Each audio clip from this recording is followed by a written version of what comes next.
સમાચારમાં આગળ વાત કરીશું તો જામનગર જિલ્લાના કાલાવડ તાલુકાની નાના વડાળા ગામે ખેતીની જમીનના વેચાણના નામે છેતરપિંડી થઈ હોવાની ઘટના રાજકોટના 2 શખ્સો સામે કાલાવડ પોલીસ મથકમાં ફરિયાદ નોંધાઈ। જમીન ખરીદનાર પાર્ટી પાસેથી ફરિયાદીના નામે 70 લાખ મેળવી લીધા।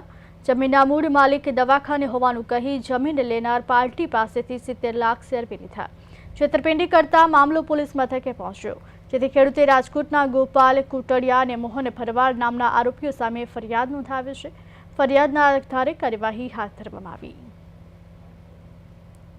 નાના વડાળા ગામના જમીન વેચાણ બાબતે ફરિયાદી શ્રી વાલજીભાઈ નાગજીભાઈ ખૂટ દ્વારા એક ફરિયાદ આપવામાં આવેલ છે, જેની અંદર દલાલ છે ગોપાલભાઈ પુનાભાઈ કોટડિયા અને જે ખરીદનાર છે તેમના દલાલ છે મોહનભાઈ ભરવાડ નાઓ બંને મળી અને વેચાણ માટેની વાત કરતા તેમને 1 એકરના 70 લાખ લેખે પોતાની 25 વીઘા જમીન 7 કરોડમાં અન્ય વ્યક્તિને વેચવાની વાત થયેલ, જેના અનુસંધાને આ વચ્ચે દલાલનાઓએ આ વેચાણ લેનાર પાસેથી અલગ અલગ સમયે 1 કરોડ ને 35 લાખ રૂપિયા લઈ અને ફરિયાદી છે એમને નહીં આપી અને છેતરપિંડી કર્યાની હકીકતની ફરિયાદ આપેલ છે।